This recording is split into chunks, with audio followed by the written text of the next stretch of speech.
Trumped Up Live show. Tiny Cross-H.U.G.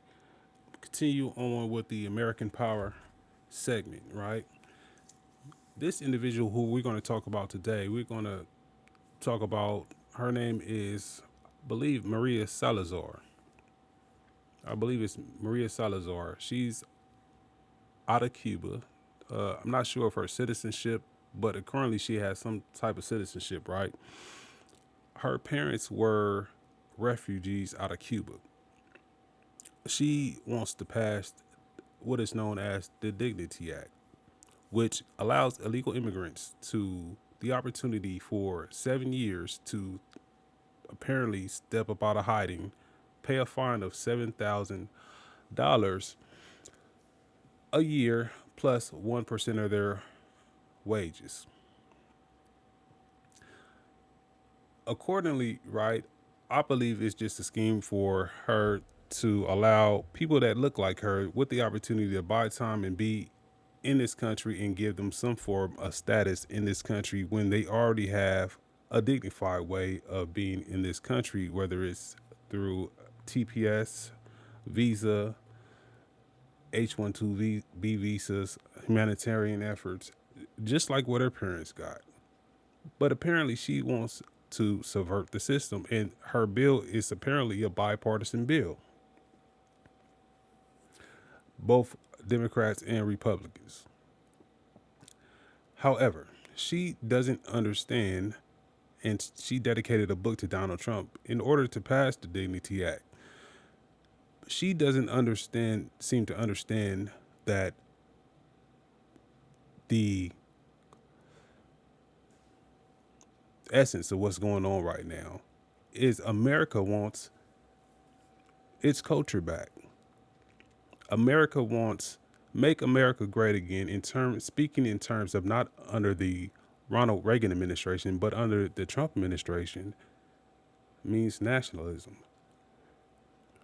right? That means it doesn't matter who you are. It doesn't matter if you're Hispanic, black, or white. Black people has still yet to have a fair shot, but for so many reasons, we've struggled to have that. In what you have got to understand is black people are still going through a lot of trauma for what they've been through in this nation. So it's taking time for that culture to pretty much waking up. That is, man, probably one of the primary pieces of the United States of America, because before the Immigration Act of 1965, that's all you had up in here was primarily black people and white people, and nobody more has participated in the fight of being a part of the written system than the black America. Why is the written system so important? Because that is the social construct in which we ultimately operate in, right? It's not about the power of party, but the power of system. I will always remind you of that. So when we vote, we offer ourselves to be a part of the written system, and the reason why our votes is so important. But if you have an ideology about the power of party, then you will be voting for people who want to keep you stuck in the matrix. We're going to get on Miss Salazar today because we're going to hear her talk about culture real fast. And the reason why America wants to, I'm going to bring up the issue of why America is fighting for its culture back. Let's let her speak. Mexico is our closest ally because of its proximity to the United States. They're not going to move neighborhood, neither are we, so we are stuck together. For over 200 years, our relationship has been marked by friction, cooperation, sometimes love, and sometimes not so much love. That is why it's common in Mexico to say and repeat that historical phrase, so far away from God, so close to the United States. Today, the Mexican president has a fantastic opportunity to step up to history and to confront the challenges that both countries face as neighbors: drugs, violence, and tyranny. When it comes to fighting for liberty, Mexico is missing When it comes to fighting the war on drugs, they can do much more, although we recognize that they are cooperating extensively with the United States. On the political front, the Mexican official line has always been of non-intervention.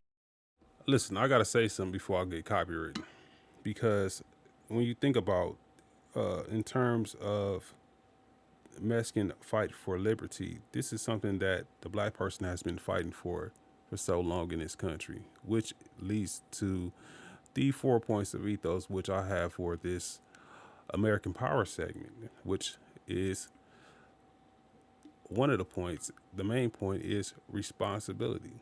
The responsibility of the white man in the system that they written to ultimately bring us in that as a United States citizen, my freedom means nothing without yours. That's speaking both to white people and white people and black people. The reason why you have a Civil Rights Act of 1964. So if these people can't fight for liberty in their country and in their country, the cartel has been a source of pride for the country. Then do you want these people in the United States of America is what she got to ask herself. In the affairs of other countries in the Western Hemisphere. But that is really only in theory, not in practice. And the perfect example is Cuba. In the last 4 months, Mexico has sent to the Castro tyranny 55 oil tankers worth more than $3 billion for free. And what's the reason? I don't understand. It only helps the tyranny to continue subjugating the Cuban people. Even worse, violating Chapter 23 of the USMCA, which is the free trade agreement that Mexico has with the United States and with Canada, that specifically prohibits forced labor in the partner countries. Mexico has accepted more than 3,000 Cuban doctors in exchange for over $100 million paid directly to the Cuban regime, not to the doctor themselves. When you think about the United States and how did we become the country that we've become today, right? You got to think about how Wild West, the Wild West is actually a term that drives to an era in this country to where it really was the Wild Wild West, and how the government has had to fix that problem within this country so that people can have safety in this country, can feel safe in this country, about prospering, about living their, under that Maslow period to where they can realize self-actualization. They have the opportunity to want to be entrepreneurs and not get taxed from certain demographics that's in that area, whatever area they're in, so people can feel safe without necessarily having to tote guns around as much as they do, even though your right to bear arms is your right to bear arms under the Second Amendment. It took time for America to get that viably in this country. And the reason why we have America today that is so successful is because we have that. This is part of the success of the country, that we have the ability to make people feel safe, to to practice the happiness in life that they want to in order for them to have success. It's part of our Bill of Rights. That is pure and simple slavery. And I'm going to explain to you how it works so you'll see why this is slavery indeed. The Cuban doctor goes to Mexico and provides a medical service. That Cuban doctor cannot bring his family with him because the Cuban regime is afraid that Cuban doctor is going to stay in Mexico. The Cuban doctor then receives only 5% of their earnings paid by the Mexican government to the Castro regime. The other 95% of his salary goes directly to the hands of the Castro regime. That Exactly. So you want us to treat people differently in this country than they treat us in their country. When is the relationship going to be reciprocal to where you can believe that if you don't want people to migrate into your country, immigrate into your country illegally and stuff like that, then very well the same should be happening in this country. And it shouldn't be seen as a thing that we're against you. We're just practicing the same thing that you're practicing. is inconceivable. It's like if you're making $100 a month, someone keeps 95%, and you're only put in your pocket $5. Really, that's inconceivable. And unfortunately, the Mexican government is complicit of this evil scheme. Why can't they just pay directly to the guy, to the Cuban doctor? Why can't they do that? No, escapes me. Another unfortunate example is Venezuela. Against all odds, a lady by the name of Maria Corina Machado wins this award called the Nobel Peace Prize, given by the Norwegians, one of the hardest awards in the world to be earned by an individual. When the Mexican government was asked about this distinguished recognition, the response was no comment. So is Mexico with the forces of freedom, or Mexico is with the forces of Nicolás Maduro? Based on new intelligence, the United States know that the coca paste, which is created in Colombia, is now refined by hydrochloric acid in high capacity in labs within. Like she cooking, ain't she? She really cooking, man. You know what I'm saying? I like the way where she going with this. So much so that to make my point with regards to something, I'm gonna let her continue. But note, she first defended how the Cuban, the Mexico needs to treat the Cuban better. Remember, she's Cuban, right? And she's trying to put pressure on Cuba from the powers of the United States. The Venezuelan territory, then flown to Honduras, then moved through Mexico before reaching the United States. It is also fair to say that the State Department has confirmed and repeatedly has thanked the Sheinbaum administration for that cooperation that Mexico is giving us at this hour in the drug trafficking war. But Mexico can do a lot more. They can spend more on security. They can improve the timeliness and accuracy of the intelligence they share with the United States.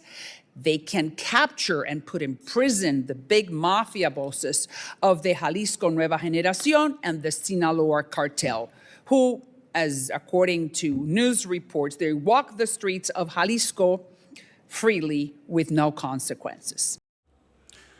This is a moment for the United States of America to appreciate the black people so much, who has had to who don't know what country they come from in Africa, who lost a sense of, who lost their language, who lost an identity with regards to what religion they were from, who I hate hearing myself, who have had to had a full allegiance to this country. And the reason why you have the 14th Amendment, because you don't have a United States senator, you don't have a United States representative, right, who is able to go and fight for any of their ancestry, speaking in terms of Africa, because that representative don't know where he come from. This is a time for you to appreciate what the black person has given, both female and male, to this country, and why not only should it be appreciated, while these rights should not be given away to anybody else, when they have had to have full focus in this country to make this country better economically, from a systems perspective, in the way that the country operates, and giving the country being a part of the fabric of the culture of this country. And now you sit here and we are dealing with issues like this, to where we have representatives in our Congress that are fighting for people that, what do you mean? What do you mean? When did they become a part of the allegiance of people in this country if they are not United States citizens? You see what this domestic fighting has opened the door up to, while white people wanted to be about white power in the 60s, and therefore beforehand, and black people seemingly got on this black power theory. This domestic fighting caused just this, to where we're dealing with this today, to where it caused us to have a communication gap. It caused us to have an economic gap, to where both white people and black people are looking at jobs being taken away, from tech to even your low end jobs like working in restaurants, to working in service industry and hospitality industries. And look at what it done to the transportation industry in terms of trucks drivers. Can't even afford to buy a home right now as a truck driver.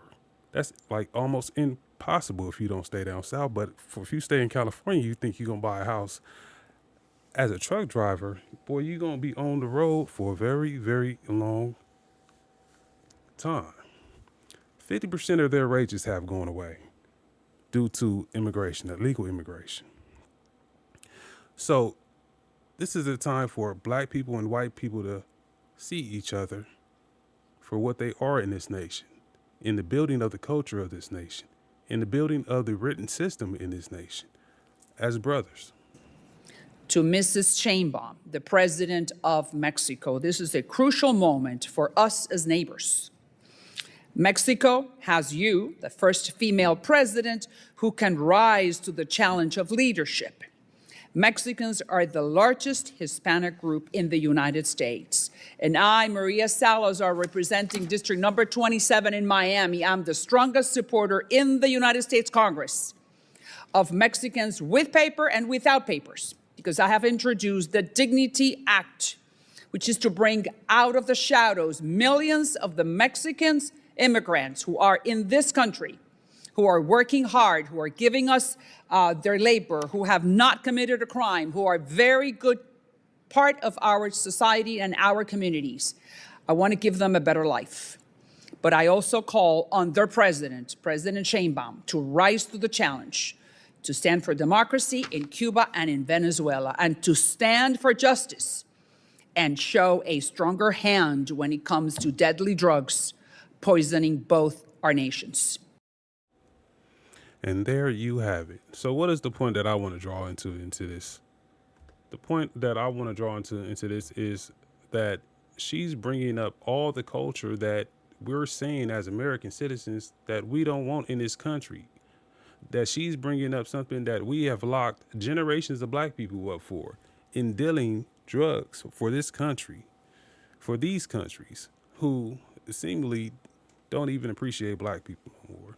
The whole building of the cartel, black people need to be seen as a participant in the creation of that, even though they wasn't bringing drugs into the United States of America.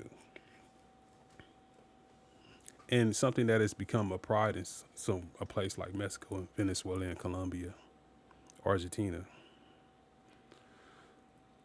You know what I'm saying? Something that is trying to be rid of right now. You want us to allow these people into our country and give them dignity, when we're trying, what you don't realize is we're trying to get our culture back. America wants its culture back. America wants to take care of Americans. They want to see Americans thriving. more than they see illegal immigrants and immigrants thriving. Not to say that you guys aren't hardworking people, but we're tired of being subservient towards your success more than white people and black people are being subservient to each other's success and those who have become citizens legally in this country. But the stop of illegal immigration and the stop of immigration needs to stop so that we can have our moment. Because we don't want the cultures that you are expressing is in Mexico and Venezuela and Cuba over here disrupting the safety and security of what we have in this country. Because just like we're in Iran right now with a whole ideology that the Iranians have, that death to America, we don't want that over here because it's that culture that there will bring to where we have to worry about them being sleeper cells over here in this country. So, excuse me if I am an American citizen with pride for my country, with pride in the fact that, hold on, wait, can we get ourselves together first? I know that you want to fight for your people, but I'm telling you right now is not the time. They can protest, they can do all the stuff. A true patriot is not going to feel nothing, no matter if he's black, white, or whatever. Right? A true patriot is not going to feel anything because we've been subservient to you guys for such a long time that when you look back at it, some of us, our whole lives has been subservient to you when you were supposed to be for the economic benefit of the United States citizen. Instead, it's reversed right now to the point to where it's United States citizen versus immigrant. Tiny Cross-H.U.G on the Trumped Up Live Show. Leave your comments, like, share, subscribe to the channel, hit that hype button. It's a good day to be a soldier.